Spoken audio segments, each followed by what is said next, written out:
मेरी शादी को लगभग 4 साल हो चुके थे और मेरी कोई औलाद नहीं हुई थी। एक तरफ मैं इस बात का भगवान का धन्यवाद भी करती थी कि मेरे अब तक कोई बच्चा नहीं हुआ था, वरना वो भी मेरी तरह ही सिसक-सिसक कर ज़िंदगी गुज़ारता। मेरी शादी मेरे माँ-बाप की मर्ज़ी से हुई थी। मेरे ससुराल वाले काफ़ी अच्छे खाते-पीते लोग थे, काफ़ी खुशहाल घराना था। मेरे माँ-बाप को ये रिश्ता काफ़ी पसंद आया था, लेकिन मैं शादी के लिए बिल्कुल भी राज़ी नहीं थी, क्योंकि उनका घर बहुत ही छोटा-सा था। दरअसल उनका सरकारी घर था जो सिर्फ 2 कमरों का ही था। हमने अपनी खुद की ज़िंदगी भी सरकारी घरों में ही खेलते गुजारी थी। इसलिए मेरा हमेशा से अरमान था कि भले घर छोटा हो लेकिन अपना हो। लेकिन नसीब के लिखे को कैसे बदला जा सकता है। मैंने इस रिश्ते के लिए ऐतराज़ किया तो मेरी माँ ने मुझे डांट दिया कि तुम भगवान का धन्यवाद नहीं करती हो कि लड़का रोजगार से लगा हुआ है। आजकल तो लड़की वाले रिश्ता आने पर ही खुश हो जाते हैं कि कम से कम लड़का कोई काम तो करता है। लेकिन मैं इस बात पर अपनी माँ से बहस करती रही कि मैं इस रिश्ते में बुराई नहीं निकाल रही। मैं तो सिर्फ इतना चाहती हूँ कि उनका घर बार तो कम से कम अच्छा हो, कि किसी को बताते हुए शर्मिंदगी का एहसास ना हो। मेरी माँ ने अपने होठों पर उंगली रखी और मुझे बड़ी हैरानगी से देखते हुए कहने लगी, हाँ तो अच्छा भला तो घर बार है, वो झोपड़ी में तो नहीं रहते ना। हमारी तरह ही लोग हैं और क्या चाहिए। जरा अपने आसपास से निकलकर दूसरों को देखो कि कभी तो लड़कियों के रिश्ते ही अपने से ऊंचे स्टेटस वाले रिश्तों का आना ही बहुत मुश्किल बात होता है। और अगर ऐसे रिश्ते आ भी जाएं तो सारी जिंदगी उनके आगे मेज कुर्सियां रखते ही गुजर जाती है। हर समय तो उनके आगे पीछे हाथ जोड़कर घूमते रहो। लेकिन मुझे बिल्कुल भी पसंद नहीं कि लड़की का रिश्ता अपने से ऊंचे घराने में तय करो। हमेशा लड़की का रिश्ता अपने बराबर बालों में ही करना चाहिए। और फिर तुम भी अपने जैसे माहौल में जा रही हो तो तुम्हें एडजस्ट होने में कोई मुश्किल नहीं होगी। और फिर मैं अपनी माँ की बात सुनकर चुप हो गई। उनसे बहस करने का कोई फायदा नहीं था। भगवान जाने मेरी माँ कोई बात समझना क्यों नहीं चाहती थी, या फिर मेरे ही बात करने में कोई कमी थी। और फिर माँ ने सारी बातें उठाकर पापा के सामने रख दी कि मैं इस रिश्ते पर खुश नहीं हूँ। पापा चिंतित से हो गए और मुझे बुलाकर पूछा कि हंसिका, अगर तुम इस रिश्ते से खुश नहीं हो तो फिर क्या चाहती हो। मैंने सर झुका लिया और अपने नाखूनों पर लगी नेल पॉलिश को ही खुरचती रह गई। मुझे तो कुछ भी समझ नहीं आ रहा था कि मैं पापा से क्या बात करूं। वैसे भी उनसे बात करते हुए मुझे बहुत ही झिझक सी महसूस हो रही थी।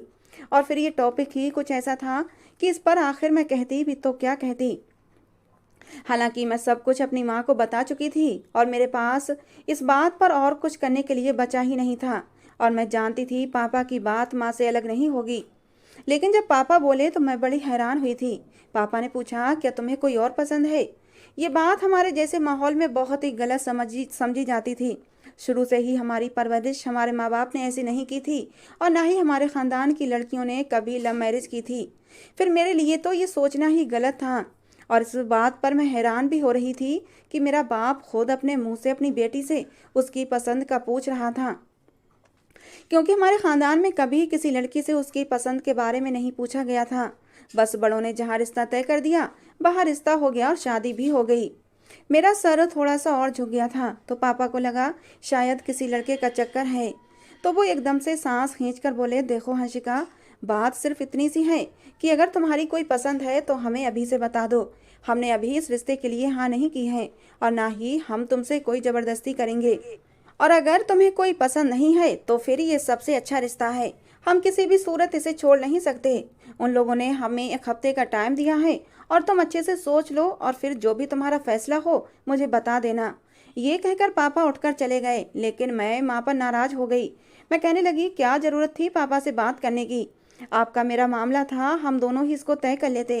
तो मेरी माँ एकदम गुस्से से बोली, ये तुम्हारा और मेरा मामला नहीं है, ये हम सबका मामला है। और तुम्हारे पापा से बात करना बेहद ज़रूरी था, क्योंकि मैं अकेले इन मामलों पर कोई राय नहीं रखती। तुम्हारे पापा ने बिल्कुल सही बात तुमसे पूछी है। मैंने तो इतना गहराई में जाकर नहीं सोचा। देखो, अगर ऐसी कोई बात है तो मुझे बता दो। मैंने नाराज़गी भरी नज़रों से अपनी माँ की तरफ देखते हुए कहा, माँ कमाल करती हैं। आपको लगता है कि मैं ऐसी हूँ जो यूं छुप छुप कर किसी को पसंद कर बैठूंगी और आपको खबर भी नहीं होगी। अगर ऐसी कोई बात होती तो मैं आपको कब का बता चुकी होती। तो जब ऐसी कोई बात नहीं है तो फिर तुम्हारे इनकार का कोई मतलब नहीं रह गया। आज घर छोटा है तो कल बड़ा हो जाएगा। ये तो बेटियों का अपना नसीब होता है, क्योंकि वो अपने नसीब का ही खाती हैं। इसलिए उनका छोटा सा घर बार देखकर उनकी और अच्छाइयों को नज़रअंदाज मत करो। सबसे बड़ी बात यह है कि लड़का नौकरी से लगा हुआ है, पक्की नौकरी है, और क्या चाहिए। तुम अपनी कजिन्स को ही देख लो, जिनके भी रिश्ते आए हैं वो सब के सब प्राइवेट नौकरियों वाले हैं, और प्राइवेट नौकरियों का तो तुम जानती हो, इसलिए ज़्यादा चिंता करने की ज़रूरत नहीं है। समय के साथ साथ बचत की आदत डालना और अपने लिए एक छोटा सा प्लॉट ले लेना, जिस पर अपनी मर्जी का घर बना लोगी तो मेरी ये बातें तुम्हें हमेशा याद आएंगी। माँ की बातें सुनकर मैं खामोशी के साथ उठ गई और अपने कमरे में आ गई, जहाँ मेरी छोटी बहन लेटकर किताब पढ़ रही थी। मैं खामोशी से अपने बेड पर आकर बैठ गई तो वो मेरी तरफ गौर से देखने लगी।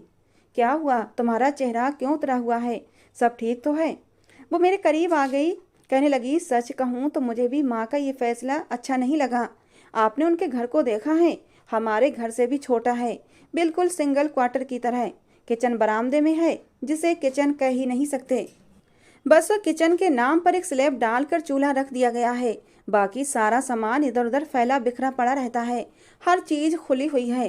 कितना बुरा लगता है ना ऐसा किचन बना हुआ।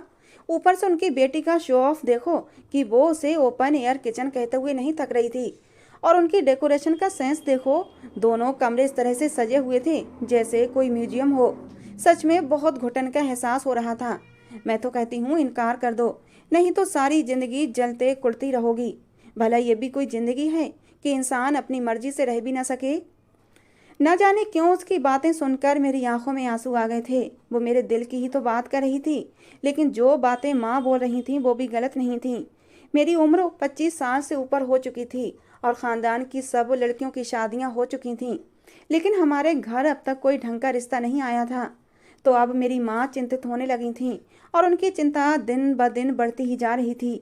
हम 2 बहनें थे और हमारा कोई भाई नहीं था, तो मेरी माँ और पापा यही चाहते थे कि उनकी ज़िंदगी में ही हम दोनों की शादी करके वो फ्री हो जाएं, और फिर रिटायरमेंट के बाद उनका गांव जाकर रहने का इरादा था कि बाकी की ज़िंदगी वहीं पर गुजार देंगे। लेकिन मुसीबत ये थी कि मेरी पढ़ाई पूरी होने के बाद भी ढंग का रिश्ता तो एक तरफ रहा, कोई बेढंगा रिश्ता भी नहीं आ रहा था। और मुझसे छोटी बहन भी अब धीरे धीरे कद काठ निकाल रही थी। तो मेरी माँ को ऐसे में मेरी चिंता होने लगी थी कि कुछ सालों के बाद तो सीमा के रिश्ते भी आने लगेंगे, तो फिर ऐसे में मेरा क्या होगा। और मैं अपनी माँ की परेशानी को किसी हद तक समझ भी रही थी और दिल ही दिल में दुआ भी कर रही थी कि मेरे लिए कोई ढंग का रिश्ता आ जाए और मैं अपने घर की हो जाऊं और मेरी माँ की चिंता ख़त्म हो जाए। लेकिन रिश्ता ऐसा आया जो मुझे बिल्कुल पसंद नहीं था, और फिर मैंने इस मामले को भगवान पर छोड़ दिया, क्योंकि मैं नहीं चाहती थी कि मेरी वजह से मेरे मम्मी पापा और परेशान हों।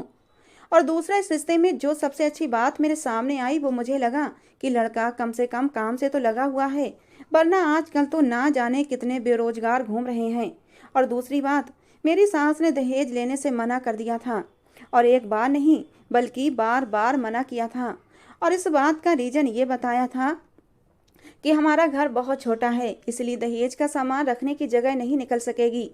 तो मेरे मम्मी पापा ने जब ये बात सुनी तो वो खुश हुए, क्योंकि मम्मी और पापा दोनों ही मेरे दहेज को लेकर काफ़ी चिंतित थे, और इसीलिए मेरे पापा ने लोगों से कर्ज लेने के बारे में भी बात कर रखी थी। लेकिन जब मेरी सास ने दहेज के बारे में मना कर दिया तो पापा ने सुकून की सांस ली और फिर मेरी माँ की तरफ देखते हुए कहा कि मैंने नहीं कहा था, ये लोग बहुत अच्छे हैं, तुम बेकार में ही परेशान हो रही हो। तो उनकी बात सुनकर मैं भी चुप हो गई। पहली बार मेरे दिल को भी सुकून हुआ था। और फिर वो दिन भी आ गया जब मैं विदा होकर अपनी ससुराल आ गई। मेरे साथ बस गोल्ड का एक सेट और अच्छे महंगे कपड़े बनाकर मेरी माँ ने मुझे विदा कर दिया, और साथ में कुछ कपड़ों के लिए अलमारी भी दे दी ताकि मैं अपना सामान अलग रख सकूं। जो कमरा मुझे दिया गया था उसमें से कुछ सामान निकाल कर मेरी अलमारी को उसमें सेट किया गया था, लेकिन उस पर भी मेरी सास ने मुझे काफ़ी बातें सुनाई कि जब मना किया था तो क्या ज़रूरत थी इसे देने की। अब देखो ना, कमरे का बहुत सा सामान हमें गैलरी में रखना पड़ेगा। मैं उनकी बातें सुनकर कुछ परेशान भी हुई थी कि आखिर मुझे कपड़े रखने के लिए अलग से अलमारी की ज़रूरत तो होती। अब मैं उनकी अलमारियां तो इस्तेमाल नहीं कर सकती थी ना। इसीलिए मेरी माँ ने बहुत सोच समझ कर ही मुझे अलग से अलमारी दी कि मैं आज़ादी से अपना सामान रख सकूं। लेकिन मेरी सास इस बात को ही लेकर बैठ गई। मैंने भी चुप साध ली। और दूसरी तरफ मुझे जो गोल्ड का सेट मेरी माँ ने दिया था वो मेरी सास ने ये कहकर मुझसे ले लिया कि तुम इसे कहाँ रखोगी, लाओ मुझे दो, मैं इसे संभाल कर रखूंगी। मैंने ना चाहते हुए भी वो सेट उनको दे दिया, जो कि मुझे फिर कभी पहनने के लिए नहीं मिला था। रात को जब बिहान मेरे पास आए और मुझे मुंह दिखाई में सोने की अंगूठी पहनाई, तो बिहान को देखकर पहली बार मुझे अपनी माँ बाप के फैसले पर खुशी हुई थी। बिहान देखने में काफ़ी हैंडसम थे। रंग गोरा चिट्टा नहीं, लेकिन सांवला रंग भी उन पर खूब अच्छा लग रहा था। जब बिहान ने मेरे हाथ थामे तो मेरे पूरे शरीर में करंट सा दौड़ गया था। मेरी ज़िंदगी में कभी कोई लड़का शामिल नहीं रहा था और ना ही आज तक मुझे किसी लड़के ने टच किया था। ये मेरा पहला स्पर्श था जो मुझे बिहान से मिला था। मेरे दिल की धड़कनें उथल पुथल हो रही थीं। ये रात मेरी ज़िंदगी की सबसे यादगार रात रही थी। बिहान का प्यार पाकर मैं सब कुछ भूल गई थी। मेरी ससुराल में कोई बहुत ज़्यादा लोग नहीं थे। मेरा एक देवर और एक ननद थी। मेरे पति इन दोनों से बड़े थे। मेरे पति का छोटा भाई दिमागी तौर पर ठीक नहीं था। हालांकि उसे देखने से बिल्कुल नहीं लगता था कि भाई ये पागल है। अच्छा खासा खूबसूरत नौजवान था, जैसे किसी किताबी हीरो जैसा। बिहान का रंग फिर भी सांवला था, लेकिन मेरे देवर रोहित का रंग तो काफ़ी खिला हुआ था। लेकिन एक बात बड़ी ही अजीब थी। जब मैं शादी के बाद यहाँ आई तो वो कमरे से बाहर ही नहीं निकला। मुझे उसे देखने का काफ़ी शौक था, लेकिन वो अपना कमरा बंद करके रखता और जब मैं आंगन में या बरामदे में होती तो वो कमरे के अंदर ही होता था। लेकिन जैसे ही मैं अपने कमरे में जाती वो फ़ौरन से बाहर आ जाता। मुझे बड़ी हैरत होती थी कि वो ऐसा क्यों करता है। तो मेरी सास ने कहा, ये ऐसा ही है, ये किसी से भी बात नहीं करता और फिर औरतों से तो बहुत ही शर्माता है। फिर मैंने भी उसके करीब जाने की कोशिश नहीं की थी। भगवान जाने मेरे साथ क्या व्यवहार करे। वैसे भी नई नई जगह थी और मैं इन लोगों को समझने की कोशिश कर रही थी। मुझे अपनी शादी को लेकर बहुत सारे अरमान थे। मैंने बहुत से सपने बुने हुए थे, जिनमें मुझे सिर्फ मोहब्बत और चाहत से रहने की तमन्ना थी। इसलिए मैंने नए बनते रिश्तों में हर सदस्य के साथ पूरी ईमानदारी और प्यार से चलने का फैसला रखा था। यहाँ तक कि मैं अपने पागल देवर का भी बहुत ख्याल रखती थी और यही वजह थी कि वो अब मुझसे शर्माना छोड़ चुका था और मेरी मौजूदगी में भी बाहर आने लगा था। तो मुझे लगा कि मेरी ज़िंदगी की ये पहली कामयाबी है जो मुझे मिली है। लेकिन शायद ये मेरी भूल थी, क्योंकि रोमांटिक कहानियों में शादीशुदा ज़िंदगी के हवाले से जो कुछ दिखाया जाता है, रियल में उसको अपनी ज़िंदगी पर लागू करना उतना आसान नहीं होता। घर के कामों में और ससुराल के कामों में ज़मीन आसमान का फ़र्क होता है। मैं इस फ़र्क को दिमाग से निकालने की कोशिश कर रही थी, क्योंकि ससुराल के हर छोटे बड़े काम मेरे लिए कभी भी प्रॉब्लम नहीं बने, क्योंकि मैं दिमागी तौर पर ख़ुद को तैयार करके यहाँ आई थी। और वैसे भी मैं जिस माहौल से यहाँ आई थी, वहाँ औरतें सारे काम अपने हाथ से ही करती हैं। सीमित आमदनी में नौकरानी रखने का तो सवाल ही पैदा नहीं होता। यहाँ मेरे ससुराल के हालात थोड़े अच्छे थे। अगर काम वाली रख ली जाती तो कोई समस्या नहीं थी, लेकिन मेरी सास बहुत ही कंजूस टाइप की औरत थी। हालांकि जब मैं प्रेग्नेंट हुई तो मुझे घर के कामों में अक्सर देर सवेर होने लगी, तो मेरे पति ने काम वाली मासी ढूंढने की बात अपनी माँ से की। तो मेरी सास बहुत नाराज़ हो गई और कहने लगी, क्यों, क्या तुम्हारी पत्नी कोई अनोखा बच्चा पैदा करने जा रही है? क्या हमने बच्चे पैदा नहीं किए? अगर हम काम वाली मासी के बगैर हट्टे कट्टे बच्चे पैदा कर गए तो तुम्हारी पत्नी भी कर लेगी। और इस घर में काम ही कितना होता है, छोटा सा घर है और हम घर के लोग ही कितने हैं कि हंसिका पर बोझ पड़ गया। और फिर हम भी तो उसका हाथ बटाते हैं। ये सारा घर का बोझ उठाए अकेली नहीं फिरती। मेरी सास ने बात करने को तो कह दी, लेकिन सच्ची बात तो ये थी कि वो घर के कामों में किसी भी तरह का कोई हाथ नहीं बटाती थीं। सुबह का नाश्ता, दोपहर का खाना, रात का खाना मैं अकेले ही बनाती थी और ये सब उन्हें टाइम से ही तैयार चाहिए होता था। मेरी सास और ननद मेरी तबीयत खराबी के बावजूद कभी भी किचन में झांक कर नहीं देखती थीं। मुझे अक्सर सब्जी की स्मेल की वजह से उबकाई आती रहती थी। शुरू शुरू के दिन तो हर औरत के लिए बहुत ही नाजुक होते हैं। उसे अच्छी खुराक के साथ साथ आराम की भी ज़रूरत होती है। लेकिन मैं जब सुबह उठती तो फिर रात को ही अपने कमरे में आकर बेड पर सोती थी। इस दौरान सारा दिन घर का चूल्हा चौका ही संभालती रह जाती। मेरी ननद जवान थी, चाहती तो मेरा हाथ बटा सकती थी, लेकिन ना जाने मेरी सास ने उसे क्या पट्टी पढ़ाई कि वो बेड से उतरती ही ना थी। एक दो बार अपनी तबीयत खराबी की वजह से मैंने उसे किचन संभालने को बोला तो उसने बहुत ही रूखे शब्दों में मेरे मुंह पर ही इनकार कर दिया। पहली बार मेरा दिल अपने ससुराली रिश्तों से बुरा पड़ गया था, क्योंकि इस हालत में तो औरत को बहुत ज़्यादा केयर की ज़रूरत होती है। केयर तो एक तरफ रही, मुझे तो ढंग से आराम करने को भी नहीं मिलता था। दूसरा, मेरे सर पर एक और आफत थी कि मेरी सास पता नहीं कुछ दिनों से मुझसे ढंग से बात ही नहीं करती थीं। उनका मूड अक्सर अब बदलना शुरू हो गया था। मैं बात भी करती तो बहुत ही ठंडे शब्दों में मुझे जवाब देती और बिना मतलब ही मेरे कामों में कीड़े निकालती रहती। कभी उन्हें सब्जी में कोई स्वाद नजर नहीं आता तो कभी मेरे धुले हुए बर्तन उन्हें गंदे लगते। मेरी प्रेगनेंसी में उन्हें कोनों खुदरों में पड़ा हुआ धूल भी दिखाई देने लगा। हालांकि मैं बहुत कोशिश करती थी, लेकिन अपनी कमजोरी और चकराते सर के साथ मुझे घर चमकाने में कमी रह ही जाती थी। तो मेरी सास मुझे खूब बातें सुनाती, लेकिन जैसे ही बिहान घर में दाखिल होते मेरी सास बहुत ही मीठे शब्दों में बात करती। उनके शब्दों से शहद टपकना शुरू हो जाता। वो बिहान के सामने मेरा बहुत ज़्यादा ख्याल भी रखती, मुझे आराम का कहती और बिहान से कहती कि देखो ना, इसने अपनी क्या हालत बना रखी है। ना ढंग से खाती है, ना पीती है, ना आराम करती है। कल को कुछ उल्टा सीधा हो गया तो फिर हमें मत कहना कि हमने तुम्हारी पत्नी का ख्याल नहीं रखा। तो मैं हैरान परेशान अपनी सास के चेहरे की तरफ देखती रह जाती। ये किस कदर दोगली औरत है, मुझे सारा दिन कामों पर एक टांग पर खड़ा रखती है, लेकिन जैसे ही पति घर आता है तो मेरी सास मेरी बलाएं लेते ना थकती, मुझसे इतनी मोहब्बत जताती।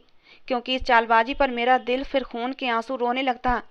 अपनी माँ के ये सब बताने पर बिहान मेरी तरफ एक नज़र डालते और फिर मुझे अपने साथ लगाकर कहते, हंसिका, मैं ये सब क्या सुन रहा हूँ, खुद का ख्याल रखो। देखो चेहरा कैसा पीला पड़ गया है और हमारे आने वाले बच्चे के बारे में भी सोचो। तुम खुद का ख्याल नहीं रखोगी तो हमारे बच्चे पर बुरा असर पड़ेगा। मैं फीकी सी हंसी हंस देती। असल में बिहान का प्यार ही मेरी ताकत था। अगर बिहान का प्यार न मिलता तो मैं अब तक टूट चुकी होती। एक बार तो मेरे दिल में ख्याल आया कि मैं अपने पति से उनकी माँ की सारी बातें कह दूं, उनकी सारी पोल पट्टी खोल दूं और उन्हें बताऊं कि उनके जाने के बाद ये लोग मेरे साथ क्या सलूक करते हैं। लेकिन फिर मैं ये सोचकर चुप हो जाती कि कहीं मेरे पति को ऐसा न लगे कि मैं उनकी माँ की शिकायत करती हूँ, कहीं उनका दिल मेरी तरफ से बुरा ना हो जाए। यही सोचकर मैं चुप हो जाती। फिर कभी कभी मेरा दिल करता कि मैं अपनी सास से ये बातें जरूर पूछूं कि आखिरकार उनका व्यवहार एकदम से अपने बेटे के आने पर बदल क्यों जाता है। लेकिन बस मेरा वही डर मुझे खामोश कर देता। मैं चाहती थी कि मैं अपने परिवार को जोड़ कर रखूं और उसमें किसी भी तरह का कोई लड़ाई झगड़ा ना हो, इसीलिए मैं सब कुछ सह जाती थी। अगर लड़ाई झगड़े होते भी तो मेरा मायका इतना भरा पूरा नहीं था कि वो लोग मुझे सपोर्ट करते। अगर कुछ ऊंच नीच हो भी जाती तो मेरे मम्मी पापा उल्टा मुझे ही समझा बुझाकर दोबारा मेरी ससुराल भेज देते। इसीलिए मैं चुपचाप समय गुजार रही थी और यही सोचा था कि शायद एक दिन समय अच्छा भी आएगा। लेकिन समय तो शायद ही अच्छा आता। गर्मियों के सख्त दिन जरूर आ गए थे। ये बहुत ही गर्म इलाका था। यहाँ रात को पंखा आग बरसाता था। यहाँ पर दिन को चलने वाली हवाएं गर्म होती, लेकिन रात को भी एक अजीब सी घुटन भरी गर्मी होती थी और पंखे आग बरसाते महसूस होते। घर में एसी सिर्फ सास ससुर के कमरे में लगा हुआ था। ऊपर छत पर एक पुराना सा कमरा बना हुआ था जिसे स्टोर रूम के लिए इस्तेमाल किया जाता था और उसी में मेरा देवर रोहित भी रहता था। वो कम ही नीचे आता था, इसलिए ताज़ा हवा के लिए हम ऊपर छत पर भी नहीं जा सकते थे, क्योंकि मुझे डर था कि कहीं रोहित पर कोई पागलपन का दौरा न पड़ जाए और वो मुझे नुकसान न पहुंचा दे। और फिर नीचे एसी लगा हुआ था जो सिर्फ मेरे सास ससुर के कमरे में था। रात के समय मेरी ननद भी उसी कमरे में जाकर लेट जाती थी। रोहित ने भी वहीं जाकर सोने के लिए अपना इरादा किया, तो मुझे हैरत तो उस समय हुई जब वो अपना तकिया लेकर अकेले ही उनके कमरे में सोने के लिए चले गए। हालांकि बिहान ने मुझे भी कहा कि तुम भी चलो, वहीं एक तरफ अपना बिस्तर लगा लेंगे और सो जाएंगे। लेकिन मैं अपने सास ससुर के कमरे में कैसे सो सकती थी। मैंने मना कर दिया। बिहान कुछ देर तक मुझे देखते रहे और फिर अपना तकिया लेकर चले गए। मैं इस गर्म कमरे में बिल्कुल अकेली रह गई थी। जैसे दिन में धूप की तपिश चमड़ी को सुलझा जाती है, वहीं पर रात को शरीर ऐसे जलता कि रात को उठ उठकर मैं नहाती थी। लेकिन मुझे ऐसा लगता कि जैसे रात कितनी लंबी हो गई है कि गुजरने का नाम ही नहीं ले रही। सुकून का सांस लेती जब सुबह हो जाती, लेकिन फिर वही भाग दौड़ और प्रेगनेंसी में मेरी घबराहट और तबीयत खराबी भी साथ ही साथ चल रही थी। दिल चाहता सारे काम छोड़कर एसी वाले कमरे में जाकर सो जाऊं, लेकिन मेरी सास दिन को एसी लगाने की अनुमति नहीं देती थीं। दिन ब दिन मेरी घबराहट बढ़ती गई। प्रेगनेंसी के दौरान मैं हफ्ते में एक बार अपनी माँ के घर जाती और रात को रहकर वापस आ जाती, तो ये बात भी मेरी सास को पसंद नहीं थी और उनका मूड खराब होने लग जाता और दो दो दिन तक मुझसे बात भी ना करती। मुझे समझ नहीं आता कि आखिर वो ऐसा क्यों करती हैं। क्या मैं अपनी माँ के घर जाना ही छोड़ दूँ? दिन रात की घुटन और चिंताओं से मेरा ये हाल हुआ कि मेरा मिसकैरेज हो गया, और जिसका मुझे बहुत दुख हुआ था, क्योंकि मुझे बच्चे बहुत पसंद थे। शादी से पहले भी मैं जिसका बच्चा देखती उसे गोद में उठाकर चूमने लगती, लेकिन बदकिस्मती से मेरी शादी का दूसरा साल भी शुरू हो गया और मैं दोबारा माँ नहीं बनी। तो मेरी सास उठते बैठते मुझे ताने देने लगी कि तुम्हारे साथ जिन जिन की भी शादियां हुई थीं उन सबके बच्चे हो गए हैं, एक तुम हो कि अभी तक कोई खुशखबरी नहीं दी है। और मुझे ऐसा लगता जैसे इस सब के पीछे मैं ही कसूरवार हूँ। मेरी सास के ताने ख़त्म होने का नाम न लेते। हर आने जाने वाली औरत के सामने अपने बेटे के औलाद न होने की दुख भरी दास्तान लेकर बैठ जाती, और औरतें भी चटकारे भरते हुए मुझे अजीब तरह से देखती। और मेरे घर में औरतों का आना जाना बहुत लगा रहता था, क्योंकि ये आना जाना मेरे देवर की वजह से होता था, क्योंकि उनको लगता कि ये कोई नॉर्मल इंसान नहीं है, इसके पास कुछ ऐसी ताकतें हैं कि ये जिस औरत के सर पर हाथ रख देता है उसकी किस्मत बदल जाती है। लेकिन अजीब बात यह थी कि जब भी कोई औरत उसके पास जाती तो वो बहुत डर जाता था। बहुत मुश्किल से वो औरतों के सर पर हाथ रखता।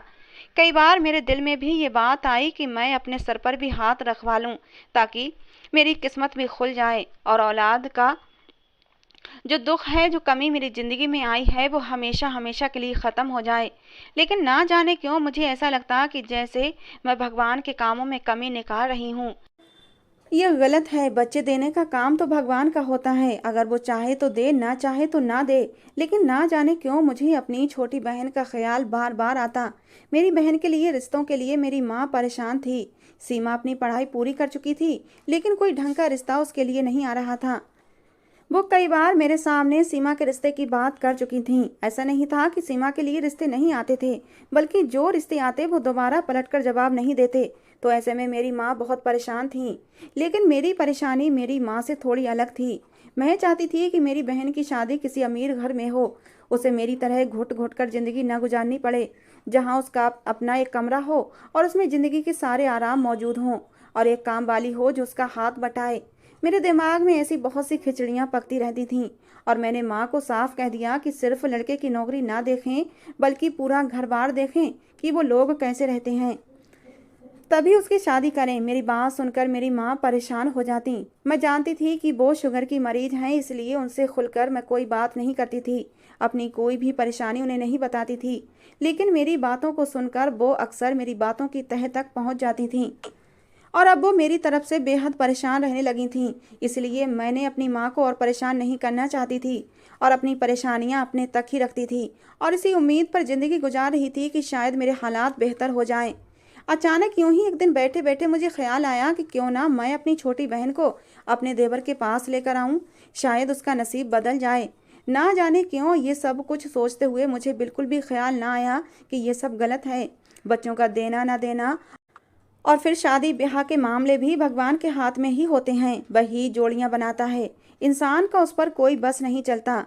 बस अपनी उलझन और परेशानी में मुझे अपनी बहन के लिए जो हल नजर आया, मैंने सोच लिया कि मैं अपने देवर के सामने अपनी बहन को जरूर लाऊंगी। और यही सोचते हुए एक दिन मेरी बहन मुझसे मिलने आई तो मैं उसे देवर के पास ले गई। मैंने सोचा कि वो पहले डरेगा और फिर बड़ी विनती करने के बाद वो कहीं मेरी बहन के सर पर हाथ रखेगा। बस थोड़ी देर की बात है, फिर मैं छोटी को घर भेज दूंगी। वैसे भी मेरी सास मेरे मायके से आए किसी भी रिश्ते पर खुश नहीं रहती थी, लेकिन मुझे अपनी बहन की वजह से कोई परवाह नहीं थी। जैसे ही मैं छोटी को लेकर देवर के पास गई तो वो बिल्कुल भी छोटी से नहीं डरा, बल्कि उसे टकटकी बांधे हुए देखता चला गया। इस बात पर मैं खुश थी कि चलो कोई हंगामा नहीं हुआ, ना तो मेरी सास इस बात पर भी मुझे बातें सुनाती। मैं अभी यही सोच रही थी कि रोहित धीरे धीरे चलता हुआ सीमा के पास आ गया। अब तक उसकी निगाहें सीमा के ऊपर से नहीं हटी थीं। अचानक ही उसने मेरी बहन का हाथ पकड़ा और तेजी के साथ अपने कमरे में ले गया, और फौरन ही दरवाज़ा भी बंद कर लिया। मेरे पैरों तले से तो जमीन ही निकल गई, क्योंकि मेरी आंखों के सामने ये सब अचानक हुआ था और मुझे समझ ही नहीं आया कि मैं क्या करूं। जब थोड़े होश ठिकाने आए तो मैं फौरन भागते हुए दरवाज़ा पीटने लगी। मेरा शोर सुनकर मेरी सास, ससुर और बिहान भी ऊपर छत पर आ गए थे और दरवाज़ा खुलवाने की कोशिश करने लगे, लेकिन दरवाज़ा इतना मजबूत था कि धक्का लगने के बावजूद भी खुल नहीं रहा था और ना ही किसी तरह से टूट रहा था। जब 2 घंटे के बाद देवर ने दरवाज़ा खोला तो उसके हाथ में मेरी बहन का दुपट्टा था, जिसे देखकर मैं गुस्से से पागल हो गई और रोहित के हाथ से दुपट्टा झपटकर उसे जोर का धक्का दिया। वो जमीन पर गिर गया और फिर मैं कमरे में दाएं बाएं देखने लगी, छोटी कहाँ है। तो वो मुझे जमीन के कोने पर डरी सहमी बैठी नजर आई थी। मैं भागकर उसकी तरफ गई, उसे छूकर टटोल कर देखा कि कहीं उसके कपड़े तो फटे नहीं हैं। मेरे दिमाग में एक अजीब सा डर बैठ गया था कि तभी छोटी एकदम से मुझसे लिपट कर रोने लगी। मेरा दिल तो जैसे कांप गया था कि भगवान न करे वो आगे क्या कहेगी। अगर कुछ ऐसा वैसा हो गया तो मम्मी पापा तो मुझे कभी भी माफ़ नहीं करेंगे और शायद सीमा भी मुझे ही इस बात का जिम्मेदार ठहराएगी, क्योंकि घर से मैंने उसे अपनी जिम्मेदारी पर बुलवाया था। मैंने उस पर दुपट्टा डाला और उसे अपने कमरे में ले आई और जब मैंने पूछा तो वो रोने लगी और कहा कि वो दूर बैठकर बस मुझे देखता रहा था। मैं जैसे ही दरवाजे की तरफ भागने लगती तो वो मुझे पकड़कर बैठा देता और थोड़ी दूर पर बैठ जाता और फिर मुझे दोबारा देखने लगता। फिर उसने मुझे एक बहुत ही अजीब सी बात कही कि ये सब लोग मुझे पागल समझते हैं, जबकि मैं पागल नहीं हूँ बल्कि नामर्द हूँ और अपनी इसी नामर्दी को छुपाने के लिए मैंने ये ढोंग रचाया हुआ है। लेकिन तुम्हें देखते ही मैं तुम्हें पसंद कर बैठा हूँ, तो मुझे बहुत अच्छी लगी हो। अगर तुम मुझसे शादी का वादा करो तो मैं तुम्हें यहाँ से जाने दूंगा, वरना मैं हमेशा तुम्हें इसी कमरे में कैद करके रखूँगा। तुम मुझे बहुत अच्छी लगती हो, तुम मुझसे शादी कर लो। मैंने उसे शादी के लिए हामी भरी और कहा ठीक है, मैं तुमसे शादी के लिए तैयार हूँ। तभी उसने दरवाज़ा खोल दिया। उसकी बात सुनकर जहाँ मुझे अपनी बहन की इज्जत बच जाने की खुशी हुई थी, वहीं पर अपने देवर के लिए मुझे दुख भी हुआ था कि उसे जमाने के तानों से छुपने के लिए किस आजमाइश से गुजरना पड़ रहा है, वरना ये दुनिया तो उसे ताने दे देकर ही मार देती कि आखिर ये शादी क्यों नहीं कर रहा। अच्छा भला तो है, लेकिन शायद वो अपनी इस दीवानगी के धुंध में इन तानों से बच गया है। अब ये लोगों की तो अपनी गलती है कि वो उसे कोई चमत्कारी इंसान समझकर अपनी औरतों को उसके पास लेकर आते हैं और फिर उससे अपने सर पर हाथ रखवाते हैं कि ऐसा करने से उनकी सारी इच्छाएं पूरी होती हैं। अगर वो इतना ही चमत्कारी होता तो सबसे पहले अपने ही सर पर हाथ रखता। उस दिन के बाद मुझे होश आ गया और मैंने भगवान से माफ़ी मांग ली कि मैं ये क्या गलत काम करने जा रही थी। भगवान की मर्जी के बगैर तो पत्ता भी नहीं हिलता। हम इंसानों के बस की क्या बात है कि कुछ कर सकें। अगले ही साल मैंने एक प्यारे से बेटे को जन्म दिया था और मेरी बहन की भी एक अच्छी सी जगह पर शादी हो गई थी। लेकिन शादी के 1 महीने बाद ही वो विधवा हो गई। उसके पति की कोई पुरानी खानदानी दुश्मनी थी, जो उन लोगों ने सीमा के पति को मारकर अपना बदला लिया था। ये ऐसा दुखों का पहाड़ था जो हम पर टूट पड़ा था। मेरी माँ तो इस सदमे से बिस्तर से ही लग गई थी और फिर मेरे दिमाग में सिर्फ रोहित का ख्याल आया। मेरा देवर रोहित पागल नहीं था, वो नॉर्मल था। हाँ, मैं मानती हूँ वो नामर्द था, लेकिन उसका इलाज हो सकता है। मैंने सीमा से बात की कि तुम रोहित से शादी कर लो। पहले तो वो मुझे हैरत से देखती रही, लेकिन माँ की हालत को देखते हुए वो मान गई।